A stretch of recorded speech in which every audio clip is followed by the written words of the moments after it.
Siga-me.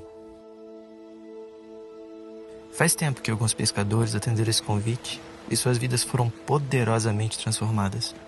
Tornaram-se discípulos de Jesus. Foi tão impactante que nada pôde detê-los.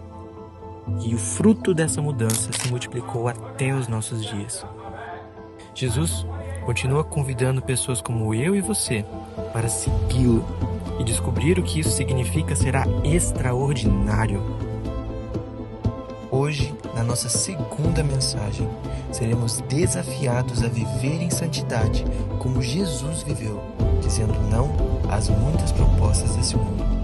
Abra o seu coração para receber o que o Espírito Santo quer falar com você. Vamos celebrar porque não fomos esquecidos. E Jesus tem planos para mim e para você. Igreja do Nazareno de Morungaba, uma família para pertencer.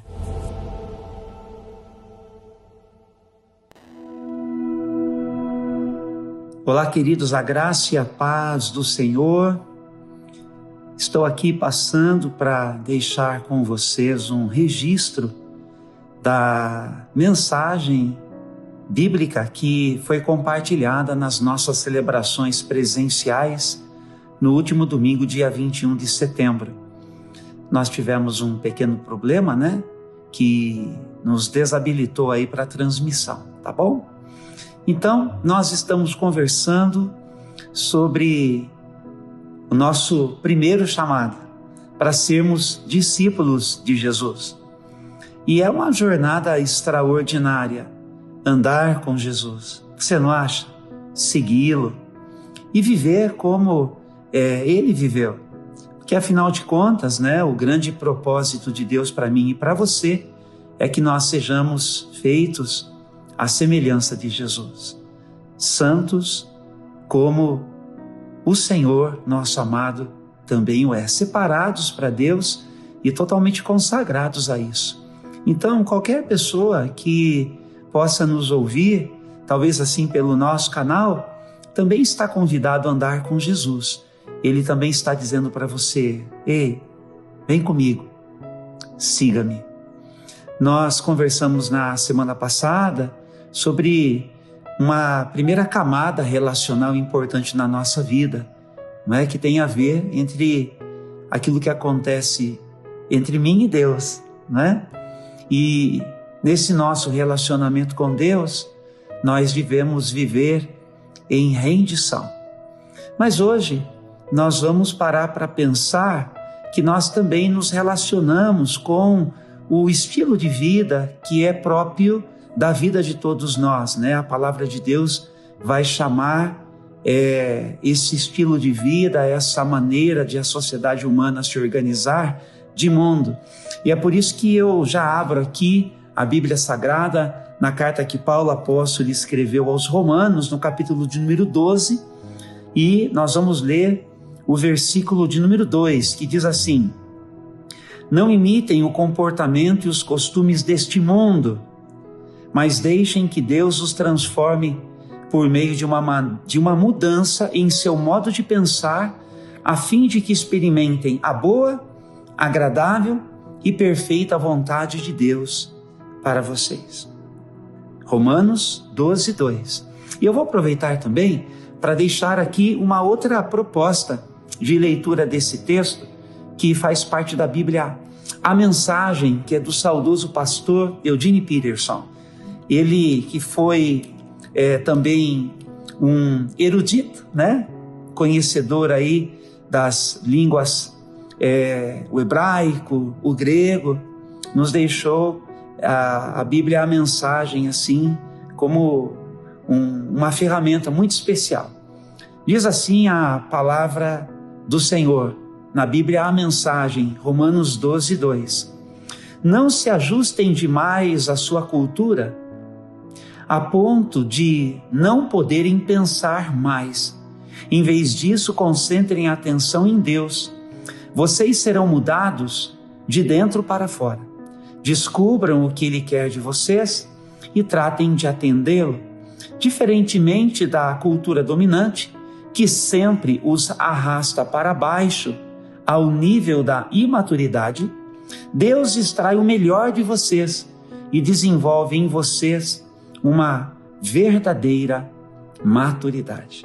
Então você percebeu aqui como nos dois textos que nós lemos, né, tanto na Nova Versão Transformadora como na Bíblia A Mensagem, nós estamos, portanto, hoje pensando sobre como é que nós devemos nos relacionar com o mundo, assim entendido, a maneira como a sociedade ela se organiza, tá? E nós vamos dizer, portanto, que nós devemos nos relacionar com o mundo em santidade, tá bom? E é claro que tem muita coisa para a gente falar a respeito, mas nós vamos escolher um caminho hoje para que, de forma mais ligeira, nós pensemos algumas coisas que têm a ver com isso. Também o apóstolo João nos favorece com um texto muito precioso que está lá na sua primeira carta que o apóstolo João escreveu. E na sua primeira carta nós vamos encontrar o capítulo de número 2, 1 de João, capítulo 2, e nós vamos ler aqui os versículos de 15 até 17. Preste atenção mais uma vez, por favor. Não amem este mundo, nem as coisas que ele oferece, pois quando amam o mundo, o amor do Pai não está em vocês.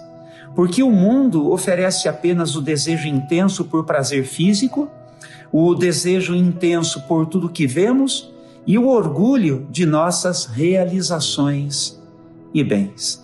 Isso não provém do Pai, mas do mundo. E este mundo passa, e com ele tudo o que as pessoas tanto desejam. Mas quem faz o que agrada a Deus, vive para sempre. Então você prestou atenção aí, pode reler depois com calma, não é? Mas ouça-me com atenção, por favor. Nós que andamos com Jesus, nós não somos melhores do que qualquer outra pessoa. Mas uma coisa já aconteceu conosco. Nós já fomos agraciados por Deus, que nos ajudou por seu Espírito a acolhermos o seu convite, a acolhermos a sua proposta e, portanto, nós estamos agora agraciados em Jesus, caminhando com Ele. Então é nessa condição que nós podemos dizer o seguinte: nós já não somos mais também como qualquer outra pessoa. Nós estamos afetados pela vida de Jesus, que está misturada com a nossa vida. Então, nesse sentido, não dá mais para a gente fazer como todo mundo faz, viver como todo mundo vive, não é? Então, a nossa vida ela precisa ser reorganizada a partir daquilo que a gente tem com Jesus.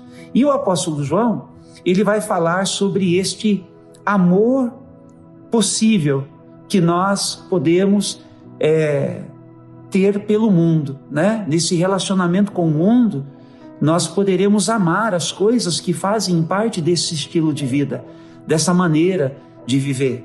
E ele vai dizer que se nós amarmos estas coisas que são uma proposta do mundo, o amor do Pai não estará em nós, não é? Não é que Deus não nos ama, sim, Deus nos ama. Num outro texto, que é o texto de João, capítulo 3, versículo 16, diz assim, olha, que Deus amou o mundo de uma tal maneira que Ele deu o seu Filho unigênito para que todo aquele que nele crer não pereça, mas tenha a vida eterna. Está vendo que de novo aparece a palavra mundo? Só que lá o sentido é mundo, humanidade, gente, eu, você, na nossa individualidade e também na nossa comunitariedade. Ele ama pessoas, mas mundo, no sentido de Romanos 12, 2, no sentido de 1 de João 2, versículos de 15 a 17, tem a ver com o nosso estilo de vida. Quer dizer que eu, você, nós, gente neste mundo, pecadores como nós somos, aqueles que pegam a vida de Deus para fazer do nosso jeito, nós temos a tendência de ir por um caminho que é diferente, distinto, que não está de acordo com aquilo que é a vontade de Deus, e isso nos apequena e nos desumaniza. Então, Deus não aprova isso que nós fazemos das nossas vidas. Daí vem a ideia da santidade, de vivermos da forma como Jesus viveu, de acolhermos as propostas de Jesus para as nossas vidas, para que então nós possamos, portanto, viver em santidade, ou seja, de acordo com a vontade de Deus.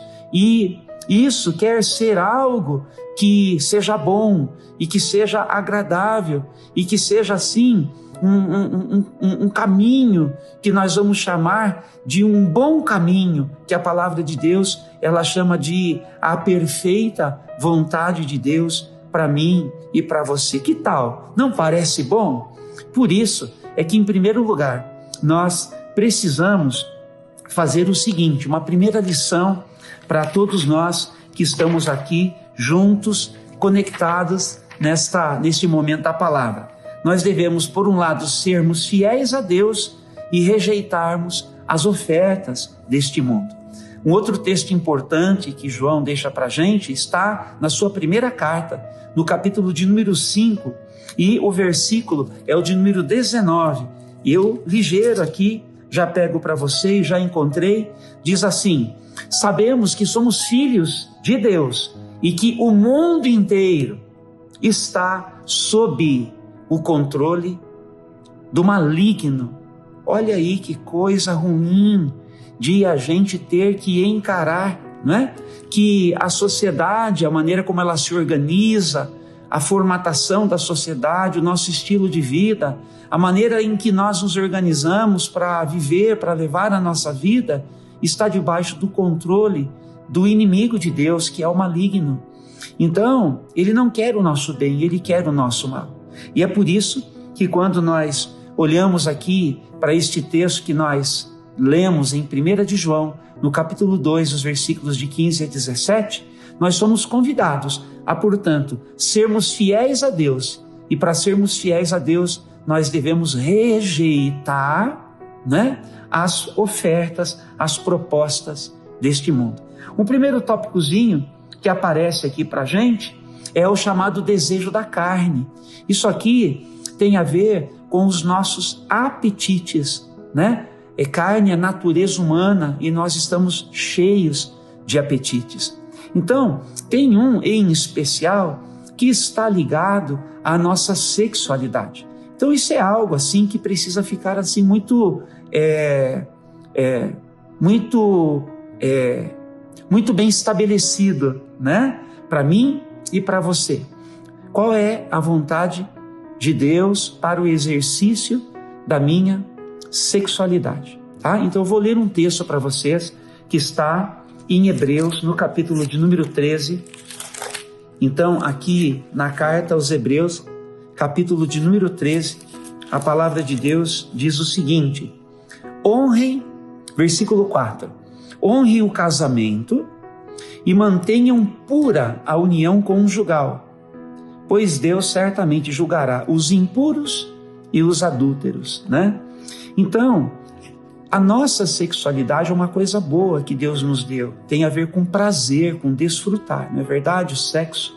Só que Deus o pretendeu para que ele seja entre um homem e uma mulher, tá? Então não é entre uma pessoa e um animal, não é para ser experimentado entre dois homens, nem entre duas mulheres, mas entre um homem e uma mulher. E aqui vem mais um detalhe: dentro do casamento e quando no casamento. Então, homem e mulher devem, portanto, formalizar o seu vínculo matrimonial de acordo com as leis do nosso país e, é claro, né, com isso, atrair as bênçãos de Deus. E, se possível, eu recomendo, né, convidar, por exemplo, um pastor para fazer uma oração, fazer uma cerimônia, reunir a família e assim também dar espaço para que o nome do Senhor seja honrado nesta celebração do seu amor. E aí sim, quando homem e mulher estão casados, é que eles devem, portanto, desfrutar da sua sexualidade. Isso significa viver em santidade. O mundo não pensa assim, né? A nossa sociedade, ela não pensa assim. A nossa sociedade está bastante permissiva, tá? Então fica aqui um registro para que os casais de namorados, para que os jovens, né, que eles se guardem e possam deixar para o casamento o momento do desfrute de um com o outro, naquilo que diz respeito à prática da sua sexualidade, tá? E é claro que nós estamos também falando, como disse o texto, que impurezas e adultério também são possibilidades que desagradam ao Senhor, porque não foi isso que Ele propôs para a gente. Então, nesse campo, nós vamos também pensar, né, nas infidelidades, né? Isso não é bom. Então, o adultério, por exemplo, e outras impurezas próprias da sexualidade humana, que tem a ver com pornografia, que tem a ver com pedofilia. Eu já comentei, comento de novo, a prática sexual entre pessoas do mesmo sexo. Não é este o projeto de Deus para a sexualidade humana, tá? Então, falando aqui de acordo com a palavra de Deus, obviamente que nós queremos respeitar aquilo que é a escolha de cada um, tá bom? No entanto, deixando bem claro que a palavra de Deus, ela faz uma outra proposta e que a ideia de viver em santidade passa pelo acolhimento daquilo que o Senhor nosso Deus deixou para mim e para você, tá bom? Eu vou ler um texto aqui que está em 1 Coríntios, no capítulo de número 6, para fechar esse tópicozinho. 1 Coríntios, capítulo de número 6, e eu vou ler aqui estes versículos que falam sobre o valor que aquilo que a gente pratica com o nosso corpo tem para o Senhor nosso Deus. Olha só, estou chegando, as folhinhas mais grudadinhas, né? Então, ele diz assim, olha, versículos de 18 a 20 apenas. 1 Coríntios, capítulo 6, versículos de 18 a 20. Fujam da imoralidade sexual. Nenhum outro pecado afeta o corpo como esse, pois a imoralidade sexual é um pecado contra o próprio corpo. Vocês não sabem que seu corpo é o templo do Espírito Santo que habita em vocês e lhes foi dado por Deus? Vocês não pertencem a si mesmos, pois foram comprados por alto preço. Portanto, honrem a Deus com o seu corpo. Então, essa palavra, ela vale para mim, para você no exercício da nossa sexualidade, vale para as relações todas, conforme eu já contei para vocês aqui. Prosseguindo, em segundo lugar, nós também devemos prestar atenção sobre a ideia dos desejos dos olhos, né? Que tem a ver com a ideia de possuir, né? Possuir, a princípio, não deveria ser um problema.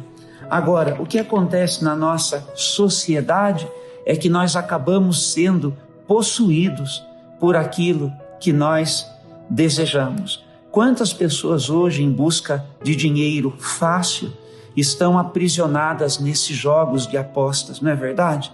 Todo mundo conhece alguém que tem alguém na sua família que está passando por isso, ou conhece alguém que está nisso e não consegue se libertar, né? Acabou se afundando demais, por exemplo.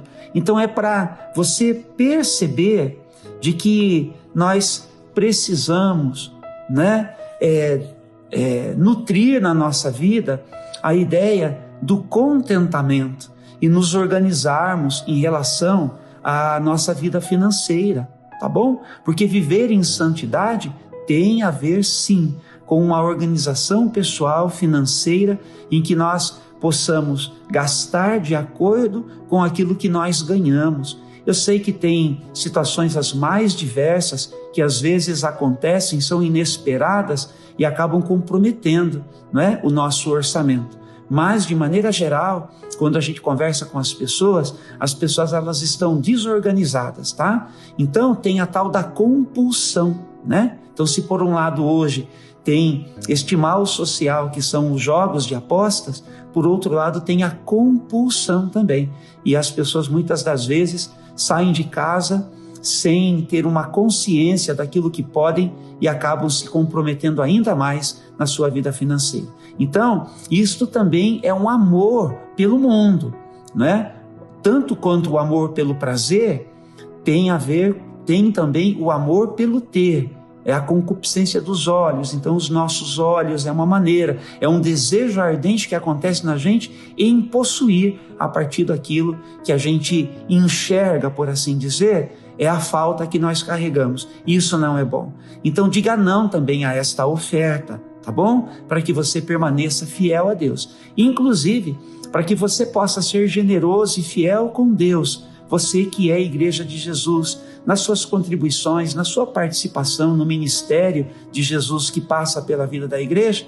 Se você também não estiver em ordem com o seu orçamento, você sempre vai adiar isso, né? Então perceba como a vida de santidade é uma resposta para o nosso relacionamento com o mundo, com esse estilo de vida, também no que diz respeito a essa concupiscência dos olhos, a esse desejo por nós possuirmos. Mas tem um terceiro ingrediente ainda, né? Que está ligado a esse texto de 1 João, capítulo 2, versículos de 15 a 17, que é a tal da soberba da vida, que é a necessidade de a gente ser mais, né?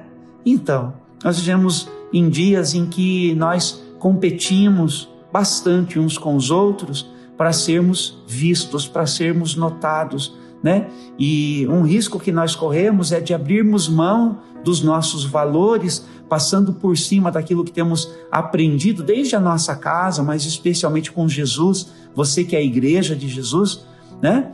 E abrir mão destas coisas para que nós possamos nos projetar, às vezes numa carreira, né? Às vezes assim num status que nós vamos alcançar. E isso envolve ostentação, tá? E hoje tem muito aí nos canais sociais, nas mídias sociais, muita gente ostentando, tá? Então você veja que para que também haja uma visibilidade, as pessoas investem tanto dinheiro até nas formas em que a gente se apresenta para a sociedade, né? Para você manter uma certa aparência, inclusive, né? Às vezes até de jovialidade.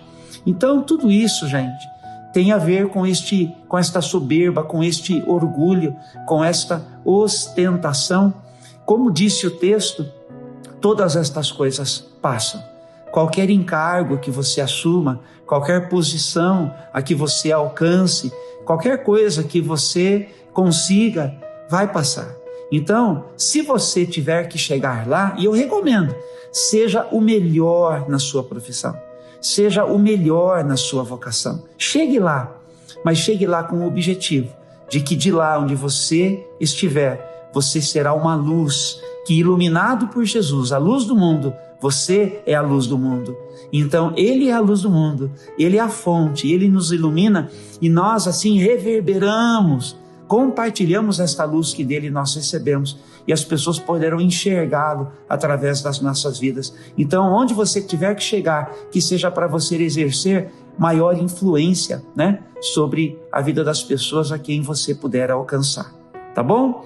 Segundo lugar, além, portanto, de ser fiel a Deus e rejeitar as ofertas deste mundo, revise, né, a sua dieta espiritual. Tá bom? O texto aqui de Romanos 12, 2 que nós lemos, disse para a gente mudar a nossa mentalidade. E para a gente mudar a nossa mentalidade, tem muita coisa que a gente vê, que a gente ouve, né? Companhias com quem a gente caminha, que nós precisamos de fato repensar, porque são fontes da nossa alimentação. Estamos sendo nutridos por tudo isso.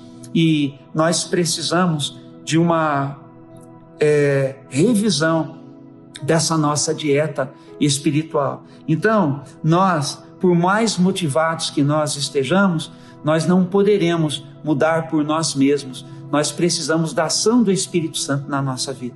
Então, ore, leia a Bíblia, participe dos cultos, ouça boas pregações, não qualquer pregação, mas boas pregações de homens e mulheres consagrados ao Senhor, né? Para que você, por intermédio deste aprendizado e desta reflexão especial, possa trazer para a sua vida o impacto da palavra que Jesus nos deixou, porque ele, antes de dizer, ele viveu todas as coisas que ele pregou, assim como também os seus apóstolos. Por isso que nós temos o que nós chamamos de um ensino apostólico nas Escrituras, especialmente no Novo Testamento. E tudo isso em terceiro e último lugar, para a gente ir finalizando aqui a nossa mensagem, para que nós possamos conhecer e desfrutar da boa, da perfeita e da agradável vontade de Deus. Tá bom? Então, para a gente desfrutar daquilo que é a boa, perfeita e agradável vontade de Deus, nós teremos que fazer esta reflexão para uma vida de santidade, para que o nosso relacionamento com o mundo ele seja em santidade, ou seja, para que nós não façamos com as nossas vidas aquilo que todo mundo faz com as suas vidas. Então a nossa reação, ela tem que ser diferente. Então eu vou ler para finalizar aqui com vocês um texto que ilustra bem isto. Também na Bíblia, a mensagem, vou ler Efésios, no capítulo de número 4, os versículos de 17 até o 31, tá bom? Então são recomendações de reflexão na nossa postura, para que nós possamos evitar aquilo que não é bom, para nós ficarmos com aquilo que é melhor, que tem a ver com a boa, perfeita e agradável vontade de Deus. Olha só, é por esta razão que insisto, e tenho todo o apoio de Deus, em que jamais sigam a multidão, a massa ignorante que não tem nada na cabeça.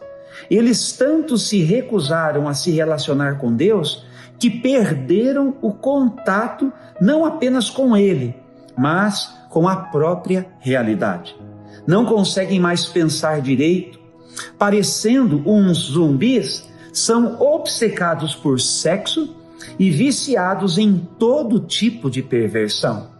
Mas isso não é vida, gente. Vocês aprenderam de Cristo. Acho que aprenderam direito, que foram bem instruídos na verdade, exatamente como a temos em Jesus. A desculpa da ignorância não vale mais. Tudo. E quero dizer tudo mesmo. Tudo que está ligado àquele velho estilo de vida tem de ser abandonado. É pura podridão. Doideira total. Saiam fora. Agora é hora de ter um estilo de vida totalmente novo, zerado. Uma vida planejada por Deus, renovada a partir de dentro. Uma vida que muda para melhor a conduta de vocês e que faz o caráter de Deus tornar-se realidade em nossa vida. Essa nova vida traz mudanças. Chega de mentiras, chega de fingimento. Falem a verdade. No corpo de Cristo, estamos, antes de tudo, conectados uns com os outros. Se você mente para alguém, está mentindo para você mesmo. É normal ficar com raiva. É claro que todos sentem raiva, mas não alimentem vingança no coração. Não deixem que a raiva domine muito tempo. Resolvam o problema antes de dormir. Não deem mole para o diabo. Não deixem que ele prejudique a vida de vocês. Vocês costumavam roubar para levar vantagem? Não façam mais isso. Arrumem um emprego decente, até mesmo para poder ajudar os que não têm condições de trabalhar. Tenham cuidado com a maneira de falar. Nunca saia de vocês nenhuma besteira ou baixaria. Então agora eu que digo aqui, nada de palavrão, né, gente? Falem apenas o que é útil e que ajude os outros. Cada palavra de vocês deve ser um presente. Não entristeçam Deus, não lhe causem nenhum desgosto. O Espírito Santo que se move e respira em vocês é quem nos leva à intimidade com Deus e os deixa em condições de se relacionar com Ele. Não desprezem este presente maravilhoso. E finalizando, nada de conversa profana, difamadora e nociva. Eu li aqui Efésios 4, do 17 ao 31. Então é isso, meus irmãos. como nós somos discípulos de Jesus em relação ao estilo de vida de todos nós em sociedade, nós devemos viver em santidade, sendo fiéis a Deus e dizendo não às propostas deste mundo, revisando a nossa dieta espiritual, para que nós possamos experimentar qual seja a boa, perfeita e agradável vontade de Deus.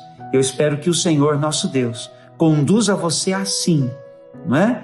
De uma forma abençoada, para que você seja também um abençoador através da sua forma de viver.